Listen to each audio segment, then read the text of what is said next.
안녕하십니까. 반갑습니다. 저는 김동진이라고 하고요. 오늘부터 감정평가사 시험을 준비하시는 분들께서 공부를 조금이나마 쉽고 잘할 수 있게끔 인문특강을 진행하도록 하겠습니다. 제가 지금까지 이제 감정평가사 쪽에서 했던 영상은 첫 번째가 1년 커리큘럼에 대한 설명 영상, 두 번째가 올해 봤던 시험 문제 기출 해설에 대한 영상인데요. 그거 말고 제가 진짜로 이제 민법 설명을 할 수 있는 첫 번째 강의가 인문특강인데요. 그냥 편하게 쭉 들으시면 됩니다. 쭉 들으시면 돼요. 바로 한번 시작을 해볼게요. 자, 제가 먼저 지금부터 인문특강을 하는 이유에 대해서부터 봅시다. 프린트 1페이지를 보시고, 자, 보통 이제 인문특강을 한다고 했을 때 적지 않은 수험생분들께서 오해를 하시는 게 인문특강 뭐 별 내용 없고 나중에 이루어질 이론 강의라든지 심화 과정 그런 자기 강의를 홍보하기 위해서 이론 강의를 하는 거다라고 생각하시는 분들도 계십니다. 다른 분들은 제가 모르겠지만서도 저는 인문특강 때 다른 뭐 이론 과정 이런 부분에 대해서 홍보하거나 이야기를 할 일도 없고 할 시간도 없습니다. 분명히 인문특강이 중요하고 인문특강을 들었을 때 어떤 의미가 있는지에 대해서 먼저 알려드릴 테니까요. 편안하게 한번 들어보시면 좋겠네요. 자, 목차 1번을 보시면 민법은 크게 총 5편으로서 구성이 돼 있는데 암기할 필요 없이 제1편 민법 총칙, 제2편이 물권법, 제3편이 채권법, 제4편이 친족법, 제5편이 상속법으로 해가지고요. 총 5편으로서 구성이 돼 있습니다. 근데 우리가 공부를 해야 될 공식적인 시험 범위, 우리가 공부해야 될 공식적인 시험 범위는 여기 있는 5개의 편 전부 다에 대해서 공부를 하는 게 아니라 제1편에 있는 민법 총칙하고 제2편에 있는 물권법까지가 이제 우리 시험 범위에 속하고요. 물권법 갔을 때 약간의 특별법이 있긴 한데 뭐 크게 어렵게 나오는 부분은 아니기 때문에 부담 없이 정리를 할 수 있습니다. 자, 여기까지가 이제 우리가 시험 보기 위해서 공식적으로 공부를 해야 될 부분이기 때문에 사실 3편에 있는 채권법이라고 하는 부분은요. 우리 시험 범위가 아니기 때문에 공부를 아예 할 필요가 없는가? 그게 아니라는 게 인문특강을 하는 여러 이유 중에 가장 중요한 이유가 됩니다. 해서 목차 2번을 보시게 되면 채권법에 관하여 라고 돼 있지 않습니까? 자, 그 밑에 있는 다음의 이유에 근거해가지고 우리는 채권법의 모든 내용을 민총 물권처럼 꼼꼼하게 공부할 필요는 없고 그렇게 할 수도 없는 거고 채권법에 있는 내용들 중에서 어느 정도의 내용을 인문특강에서 공부를 반드시 해야 한다. 이유가 뭐냐? 첫째, 우리 시험 범위에 속하는 민법 총칙이 있어요, 여러분들. 민총이 이게 뭐냐면 가령 우리 이제 초딩 때 산수를 공부할 때 이런 거 공부하죠. ax 더하기 ay라고 하는 게 있었을 때 이렇게 공통을 뽑아내 가지고 이렇게 다시 한 번 더 쓰는 거 있지 않습니까? 이렇게 했을 때 여기 있는 이 a라고 하는 게 민법 총칙이고 x가 물권법이고 y가 채권법이거든요. 해서 민법 총칙이라고 하는 것은 어떻게 보면 모든 법 과목의 기초 역할을 수행함과 동시에 물권법과 채권법에 공통적으로 적용되는 내용들을 추출해 가지고 담고 있는 게 제1편에 있는 민법 총칙이라고 하는 거예요. 그렇다면 우리 시험 범위에 속하는 민법 총칙을 정확하게 이해를 하기 위해서는 채권법의 내용도 어느 정도는 알고 있었을 때 민법 총칙, 우리 기본서에 있는 그 판례에 대해서 정확하게 이해를 할 수가 있는 것이고요. 똑같은 여러분들 물권법 같은 경우도 물권법에 있는 주제지만 채권법에서 있는 내용이 갖다 붙어가지고 이렇게 막 가는 게 있거든요. 자, 그런 부분들을 이해할 때도 채권법 지식이 조금은 필요하기 때문에 인문특강에서 설명을 드리게 되는 겁니다. 정리해보면 시험 범위는 민총 물권이지만 민총 물권을 정확하게 이해하기 위해서 채권법에 있는 내용도 알 필요성이 있다라고 정리하시면 되겠고요. 두 번째 보시면 감정평가사 기출문제에 대해서 분석을 해보면요. 제가 이제 변리사 시험 강의한 지가 한 10년 되거든요.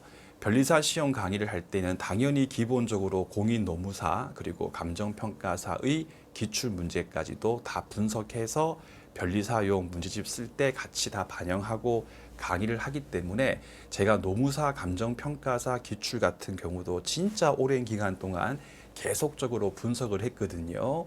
해서 기출 문제를 분석해 보면 자, 주어 수험생 분들께서 어려워라고 느끼는 문제들이 있습니다. 특히 사례형 문제.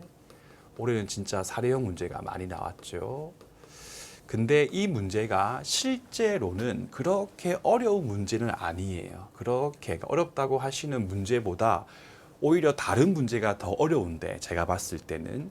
근데 수험생분들, 감정평가사 공부하시는 수험생분들이 유독 더 어렵게 느끼는 문제들이 있는데 실제 그렇게 어려운 문제는 아니에요. 그렇다면 왜 감정평가사 시험을 준비하시는 분들께서 그 문항 같은 경우 그 문제에 대해서 어렵게 느끼느냐면 그 문제에서 지문 한두 개가 채권법에 약간의 지식이 필요하기 때문이에요. 약간의 지식, 많은 지식도 아니, 약간. 그러니까 대충 개념 정도만 알고 있어도 요건 조금만 알고 있으면 쉽게 풀 수 있는 것들이거든요. 이제 그런 부분에 대해서 아예 공부를 하지 않고 그냥 계속 민총 물건만 공부하고 채권법 내용은 뭐 제끼거나 얼마 안 되지만서도 그렇게 해버리니까 그 문제를 틀리는 거거든요. 그럼 다시 얘기하면 인문특강 할 때 편안하게 그냥 제가 지금부터 하는 채권법 내용에 대해서 조금만 이제 이해하고 있으면 이러한 문제들도 수월하게 풀 수가 있거든요. 그러면 사람이라고 하는 게 아무리 열심히 공부했지만 당일날 시험 볼 때에 몸이 안 좋고 하면 실수를 많이 할 수도 있잖아요. 근데 이런 거를 맞춰버리면 실수를 두세 문제 더 해버려도 넉넉하게 1차 시험 붙을 수가 있는 것이기 때문에 채권법을 인문특강할 때 한번 들어두는 거는 충분히 보람이 있다라고 생각이 되실 겁니다. 세 번째입니다. 이렇게 이제 그 채권법에 관한 내용 같은 경우를 일순환 첫 번째 이루어지는 이론 강의하는 도중에 할 때마다 채권법 내용이 계속 나오거든요. 자, 그때마다 채권법 내용에 대해서 설명하는 방식도 있긴 해요. 근데 그렇게 해버리면요, 수강생분들께서 정리가 안 됩니다. 이게 한 번에 딱 모여 있었을 때는 한 번씩 쉴 때 아 그거 배운 건데 어디더라 했을 때 프린트 딱 펼쳐가지고 아 여기 있었네 이렇게 계속 확인하게 되면 정말 별도의 뭐 고생 없이도 처리할 수가 있는데 이게 강의를 할 때마다 나올 때마다 토막 내가지고 하나 해버리면요, 첫 번째 분명히 한 번 들었는데 그리고 강사는 앞에서 했지요 하는데 앞에서 어디서 했지라는 생각 드는 순간 되게 또 멘붕이 올 수가 있는 것이기 때문에 정리가 안 되거든요. 따라서 제가 굳이 기본 이론 강의할 때 이제 채권법의 내용에 대해서 설명하는 것보다는 이론 강의하기 전에 인문특강 과정에서 채권법에서 우리가 꼭 알면 좋은 내용 제가 핵심만 뽑아내 가지고 미리 정리를 해드릴 거거든요. 그럼 그거 한번 쭉 들으시면 이제 아주 해피하게 민법은 좀 만만하게 그렇게 1차 공부할 수가 있을 겁니다. 간평에서 1차 시험 준비할 때는 민법을 만만하게 편안하게 준비하는 게 제일 중요한 것 같아요. 해서 목차 3번에 보시게 되면 인문특강의 목표와 주의사항인데요. 첫 번째 인문특강에서는 민법에서 가장 중요한 4가지의 청구권, 청구란 말 알죠? 뭔가 청구를 한다. 해달라고 요청할 수 있는 권리가 크게 4가지가 있거든요. 첫 번째 한번 제가 읽어볼 테니까 익숙하게 한번 들어보세요. 첫 번째가 계약상 청구권, 가장 많이 하는 거죠. 커피 사러 가가지고 커피 한 잔 주세요 했는데 안 주시면 사장님 커피 안 주시나요? 커피 주세요 라고 하는 게 커피 매매 계약상 커피 인도 청구권이라고 하고요. 두 번째가 이제 줄여서 부를 때 소유권에 기한 물청인데 너무 길죠. 보통 소물청이라고 부르고 우리 시험 범위에서 엄청 중요한 내용이고요. 세 번째가 부당이득 반환 청구권 민법 제 741조에 있는데 조문 숫자에 대해서 굳이 억지로 암기할 필요 없고 다 외워지고요. 세 번째가 폭행 등을 당했을 때, 교통사고 등을 입었을 때 피해자가 가해자에게 불법 행위에 근거해가지고 손해배상 청구권, 돈 내놔라고 할 수 있는 총 4가지의 권리가 있거든요. 자, 민법 공부할 때 이 4가지의 권리를 중심으로 민법 전반적인 체계를 잡고 이제 본격적인 민법 공부를 하는 거랑 그냥 하는 거랑 엄청난 차이가 있습니다. 그 엄청난 차이를 여러분들은 지금은 모르십니다. 왜냐하면 민법 공부를 안 했으니까. 근데 나중에 시작하면 김동진이 이것 때문에 그 인문특강 때 요 내용을 이렇게 설명했구나라고 하는 부분이 진짜 많이 느껴지실 겁니다. 그래가지고 이 4가지의 청구권 가지고 민법 총칙과 물권법 내용은 물론이고 채권법에 관한 내용들까지도 아울러 할 건데 여러분들 여기 보시면 총 1번, 2번, 3번, 4번 총 4가지의 권리가 있지 않습니까? 자, 이 중에서 물권법 속에 있는 건 한 개밖에 없어요. 소유권에 기한 물청만 물권법 파트에서 공부를 하게 되고요. 저 앞에 있는 계약상 청구권의 반은 채권법, 반은 민법 총칙, 부당이득 반환 청구권하고 제일 끝에 있는 이 청구권 2가지의 경우는 채권법 제일 끝에 있거든요. 그 선생님 요 중에서 요거랑 뒤에 있는 3번, 4번 같은 경우는 채권법이니까 굳이 공부할 필요 없지 않습니까? 아닙니다. 그냥 매해 시험 문제에서 나오고요. 민총 물권에 있는 판례들도 다 여기에 속하는 것이기 때문에 얘들의 개념 자체를 잡지 않고 민총 물권법을 공부한다? 그냥 아무런 의미가 없다고 보시면 돼요. 2번째입니다. 인문특강을 들을 때는 가급적이면 새로운 관점, 그러니까 이게 좀 좋지 못한 거일 수도 있는데요. 감정평가사 시험에서 특히 민법, 노무사 민법도 마찬가지인데요. 이런 경우는 사실은 민법은 2차 시험을 보기 위해서 거치는 하나의 그런 과정에 불과한 것이기 때문에 과거 막 사법시험처럼 공부하시면 절대 안 되거든요. 근데 이 민법 공부를 1년, 2년 열심히 해도 점수가 좀 안 나오는 분들의 공통점이 뭐냐면요. 너무 생각이 많으신 거예요. 물론 다른 공부할 때 생각이 많은 것은 좋은 것일 수 있겠지만서도 민법을 처음 공부할 때는요. 새로운 관점, 4차원적인 접근은요. 소위 조금 민법 공부할 수 있는 기간을 늘릴 수 있는 매우 좋지 못한 버릇으로 생각하신 다음에 인문특강을 들을 때만큼은 그냥 제가 설명하는 거 그대로 흡수한다는 느낌. 그러니까 제가 설명한 거에 대해서 이렇게 저렇게 비틀어서 생각하는 게 아니라 그대로 그냥 받으겠다. 우리가 마치 어렸을 때 3, 5, 15, 3, 6, 18 이렇게 암기했던 것처럼 한번 들으시면서 흡수를 하시면 좋을 것 같아요. 자꾸 이제 설명했을 때 새로운 관점에 기초해가지고 이러면 저러면 이런 식으로 인문특강 들을 때 비틀어 생각을 하게 돼버리면 강의를 통해서 얻을 수 있는 효과가 약해질 수가 있는 것이기 때문에 그렇게 하지 마시고 쭉쭉 흡수를 하시면 되겠고요. 더 나아가서 감정평가사 민법 시험 문제 같은 경우는요. 제가 수업 시간 때 설명하지 않은 경우로 출제하는 건 없다 보시면 돼요. 그러니까 무슨 말이냐. A라고 하는 쟁점이 있었을 때 그 A를 이렇게 비틀어 가지고 다른 식으로 묻는다? 없어요, 여러분들. 있으면 틀리면 그만이거든요. 따라서 직선으로 나머지 강의도 전부 다 제가 설명하는 그대로 들으시면서 익히는 방식으로 1년 동안 쭉 따라오시게 돼버리면요. 1년 동안 최소한의 시간을 투자해가지고 필요 이상 점수를 무난하게 받을 수 있어가지고 1차 시험 무난하게 붙을 수 있으실 겁니다. 자, 이제 밑에 2번 목차 가시면 민법이라고 하는 것은 무엇인가부터 잠깐 보시겠습니다. 민법이 뭐냐라고 했을 때 대부분의 민법 기본서를 보면 제일 첫 부분에 민법이 무엇인가, 의라고 하는 말은 법학에서 무엇인가 라고 하는 걸 이제 한자로 의라고 하는 거거든요. 근데 참 이것도 웃긴 게 뭐냐면 민법 공부를 이제 제일 처음 하는 사람한테 민법이 뭔지에 대해서 설명을 하는 거죠. 소개팅 제일 처음 했는데 한 2시간 동안에 저는 나이가 몇 살이고 연봉은 얼마이고 뭐 좋아하고 뭐 하고 우리 아버님은 어떤 분이고 그걸 계속 얘기하는 거거든요. 그 상대방이 좋아할 리가 없잖아요, 여러분들. 자연스럽게 민법 공부를 하다 보고 자연스럽게 상대방을 만나보면 자연스럽게 알게 될 부분인데 희한하게 제일 앞에서 민법이 뭐냐에 대해서 거창하게 설명을 하고 있거든요. 그럼 이제 아주 추상적으로 봤을 때 민법이라고 하는 것이 뭐냐라고 했을 때 사인, 개인, 우리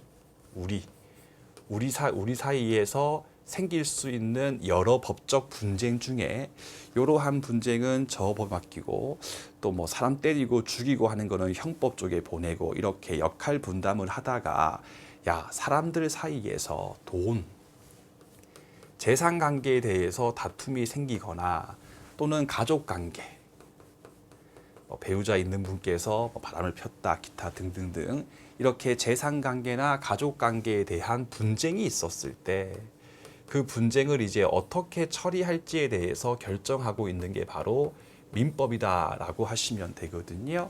그래가지고 재산에 관한 분쟁을 처리하기 위한 부분을 민법 속에 있는 재산법이라고도 얘기해요. 재산법이라고도 얘기하고 보통 이제 통설에 의했을 때 아까 봤던 1, 2, 3, 4, 5편 중에 1편부터 2편, 3편 그러니까 민법 총칙, 물권법, 채권법까지를 재산법이라고 보통 이야기를 합니다. 그리고 가족 관계에서 생기는 분쟁에 대해서 처리하기 위한 게 4편에 있었던 친족법이고 다음에 이제 5편에 있었던 상속법인데 이 4편과 5편에 있는 내용 같은 경우는 솔직히 공부를 전혀 하지 않아도 무방하고요. 요 채권법까지만 조금만 공부하시게 되면 매우 좋을 것 같습니다.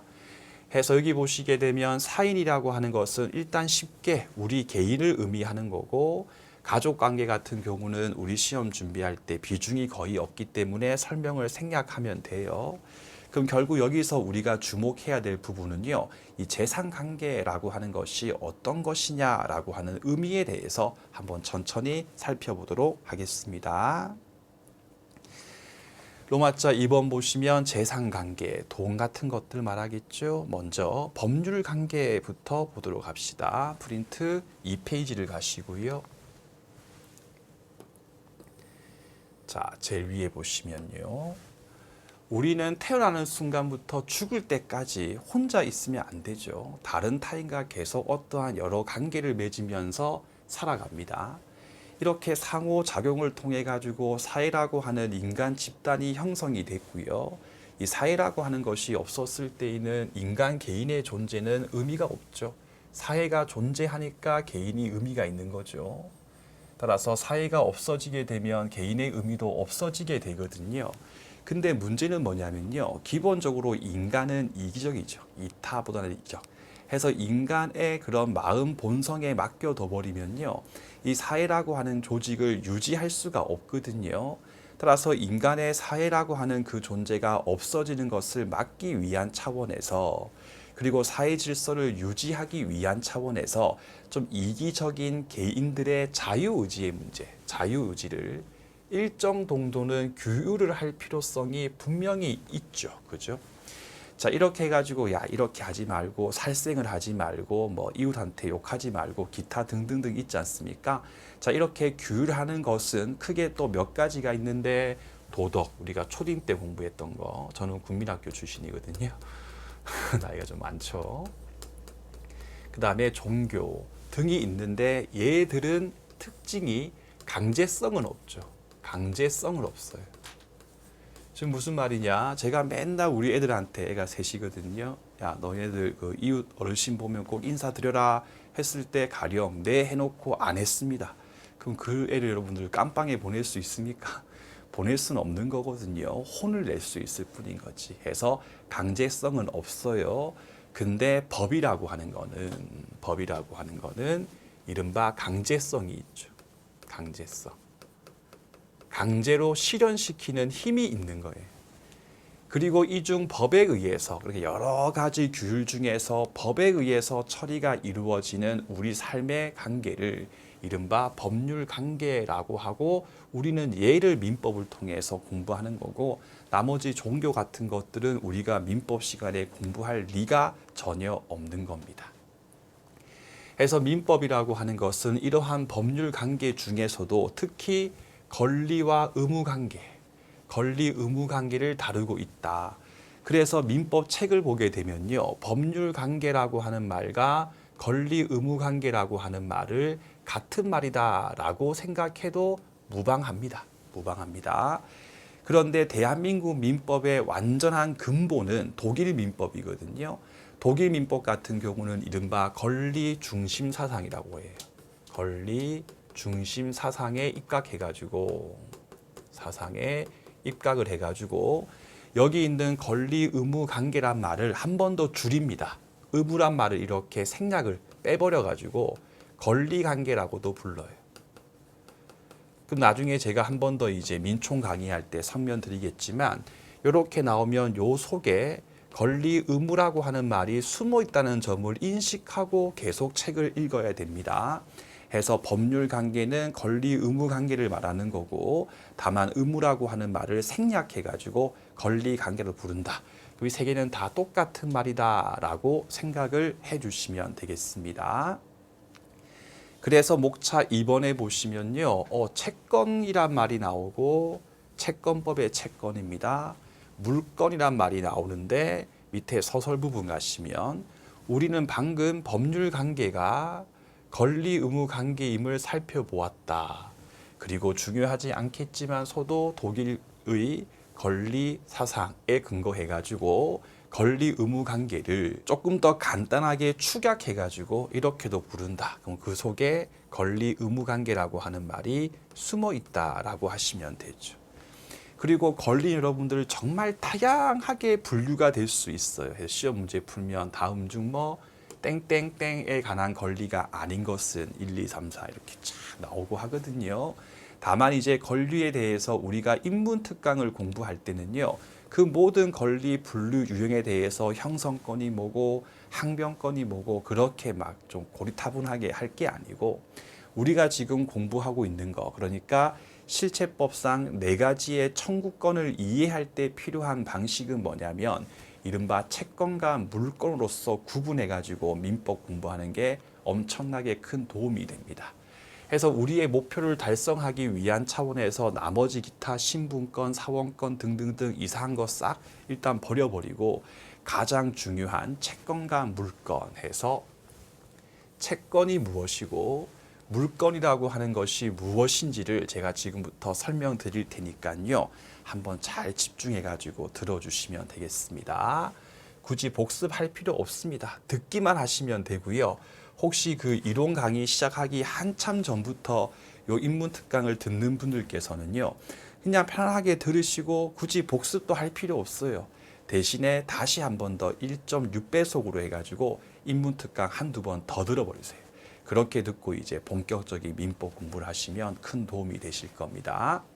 자, 먼저 채권 관계라고 하는 것이 무엇이냐에 대해서 목차 나번을 봅시다. 갑이 X라고 하는 노트북을 가지고 있는 사람인데요. 급하게 돈이 필요했습니다. 뭐 데이트 갈 비용 등이 필요했겠죠.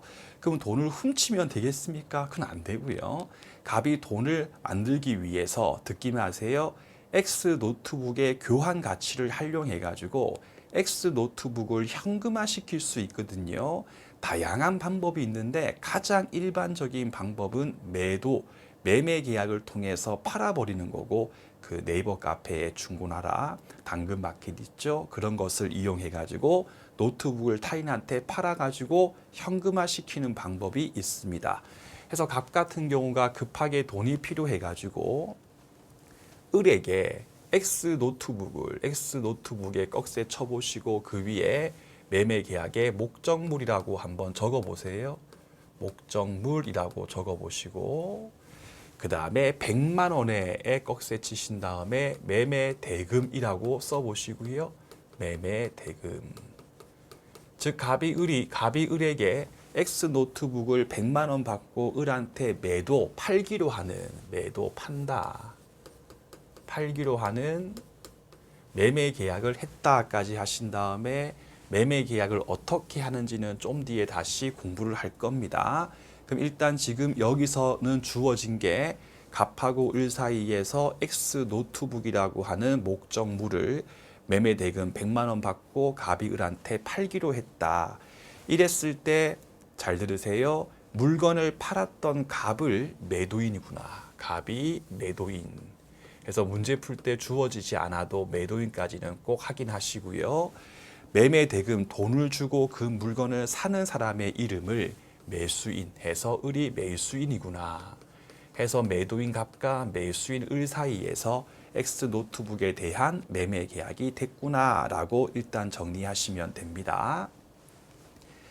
그럼 그 다음 줄, 요 매매 계약에 근거해 가지고요. 이제부터 갑은 을에게 약속을 했으니까 매매 대금 100만 원 주세요라고 할 수 있는 권리가 있거든요.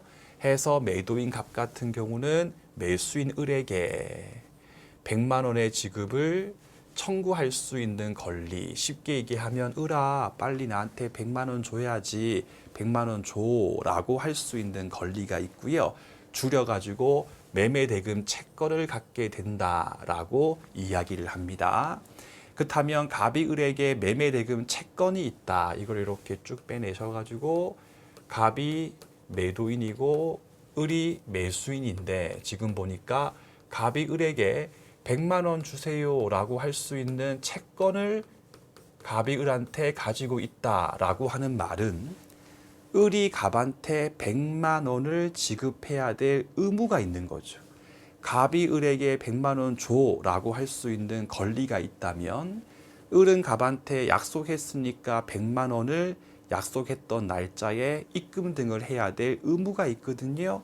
따라서 갑이 을에게 100만 원만큼의 채권을 가지고 있다라고 하는 말은 똑같은 말이 을은 갑에게 100만 원을 지급해야 될 채무를 지고 있다는 말과 같은 말이에요. 같은 말. 그 민법 공부할 때 이렇게 얘기하든 이렇게 얘기하든 같은 말이구나라고 하는 것을 알고 있어야 됩니다. 따라서 이는 곧 을이 갑한테 100만 원만큼 지급할 의무, 즉 을이 갑에게 매매 대금 채무를 진다는 것과 같은 의미인 것이다. 맞죠?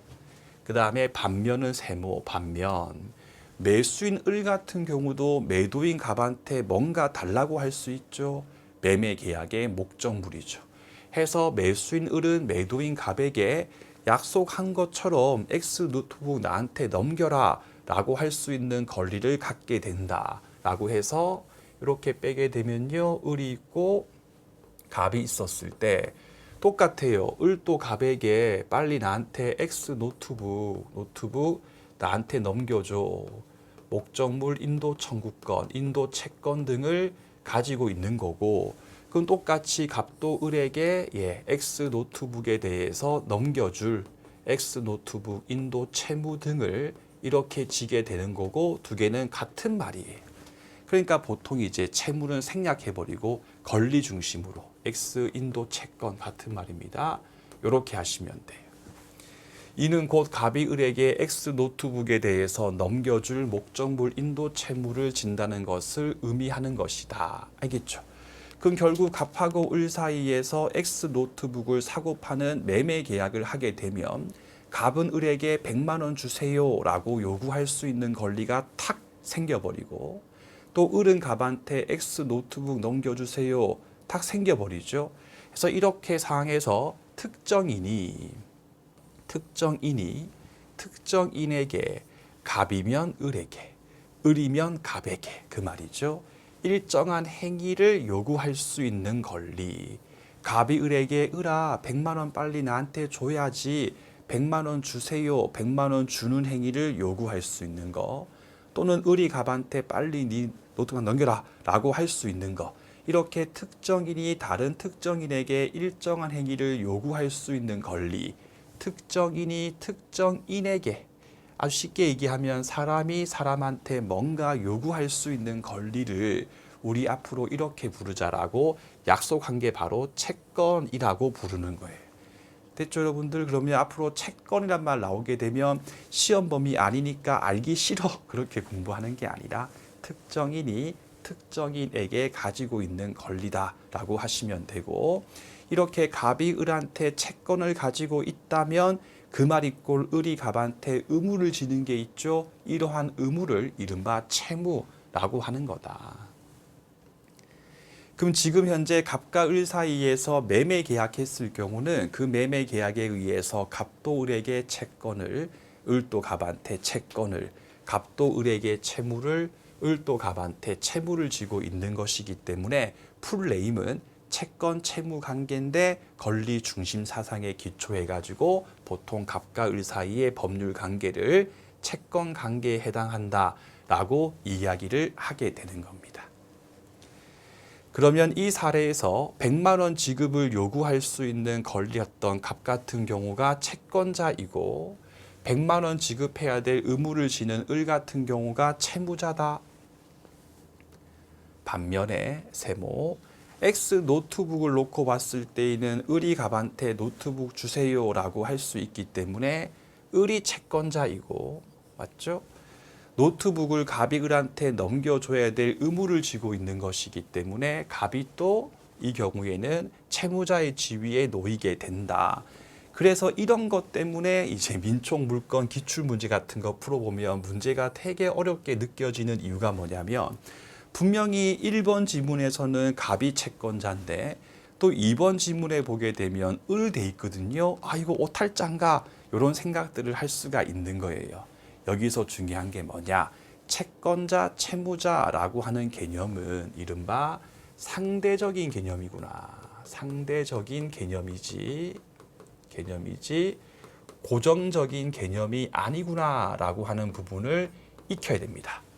즉 갑하고 을 사이에서 이루어진 매매 계약에서 매매 계약의 목적물이었던 X 노트북을 중심으로 보게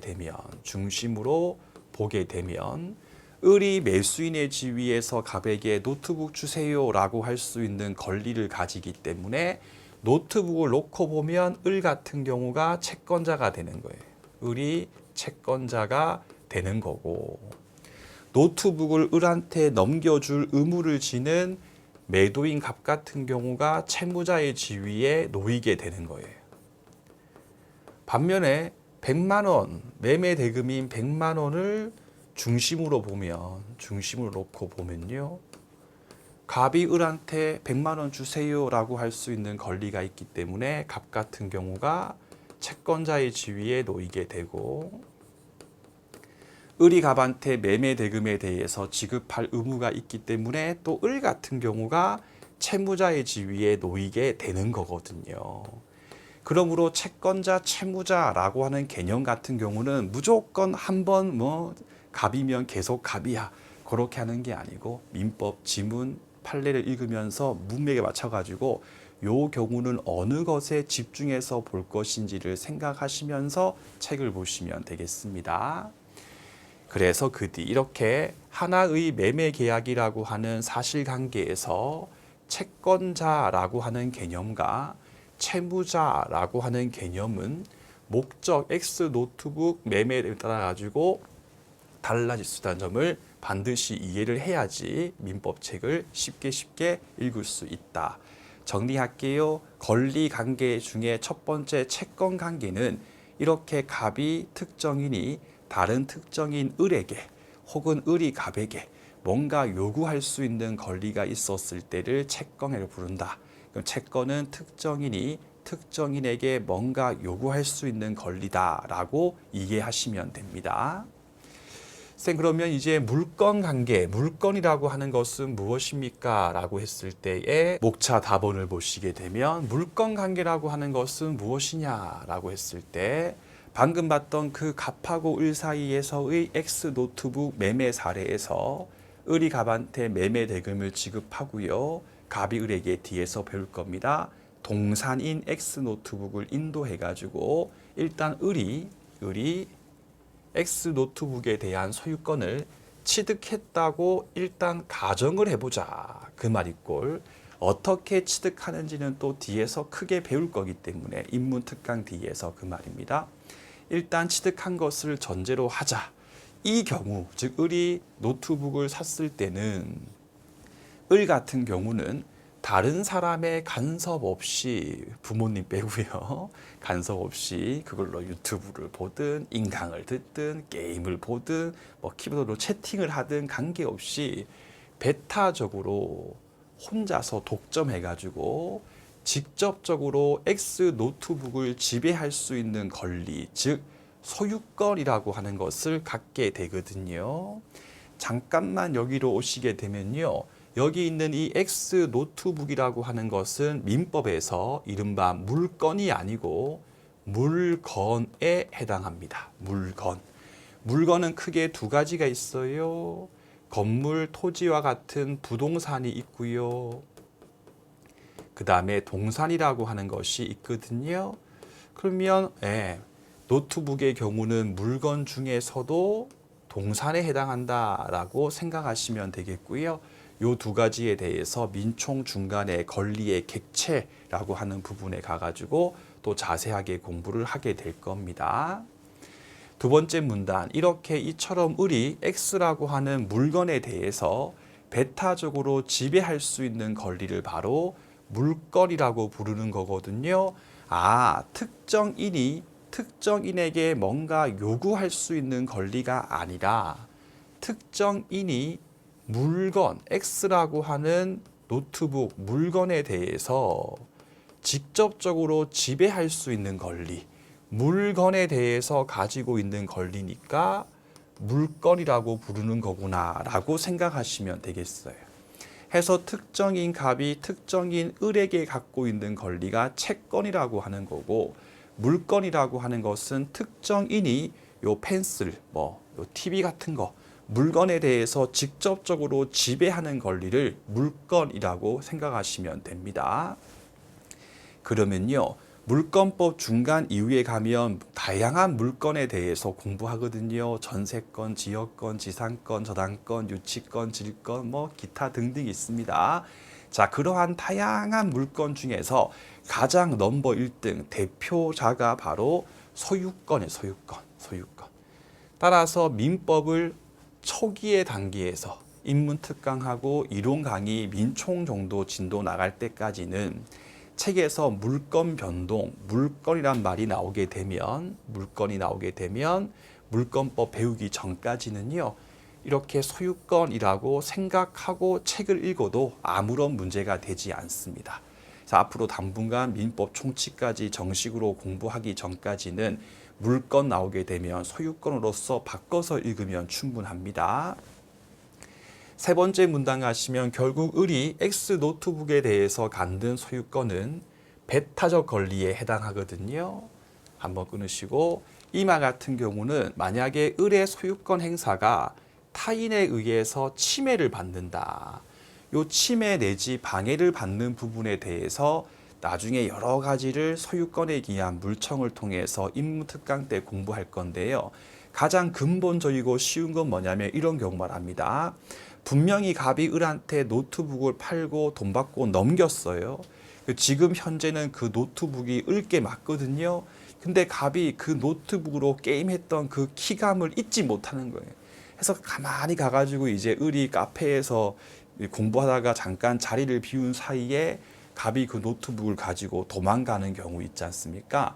그런 식으로 을의 그 노트북에 대한 소유권 행사, 사용 수익할 수 있는 소유권에 기초한 여러 행사를 제3자가 침해하고 방해했을 경우에는 을이 그 침해했던 갑에게 야, 그렇게 하지 마라고 요구할 수 있는 권리가 민법에 의해서 인정이 되거든요.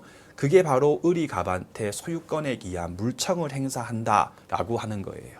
해서 바로 침해 등이 있었을 때에는 소유권에 기한 물청을 행사해가지고 빨리 노트북 돌려줘, 혹은 뒤 나오지만 을 땅 위에 갑이 건물을 지었을 때에는 빨리 건물을 철거해와 같은 민법 제213조, 214조 물건법입니다.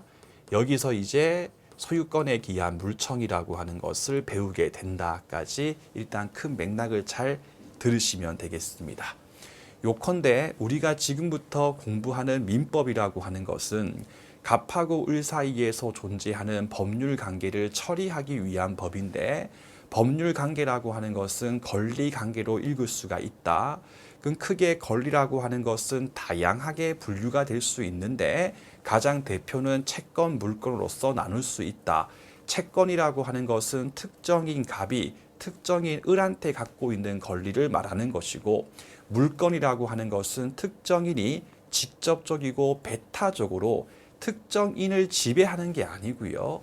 물건에 대해서 지배하는 권리를 의미하는 것이고 당분간 인문특강을 들을 때는 물건 나오게 되면 물건의 대표인 서유건으로서 바꿔서 읽으면 된다까지 떠올려 주시면 되겠습니다. 다음에 프린트 3페이지 가시고요. 제일 위에 있는 3번 제목인데요. 전 40분까지 끊고 좀 짧게 할 거니까요. 우리 10분만 쉬었다가 3번부터 다시 보도록 하겠습니다.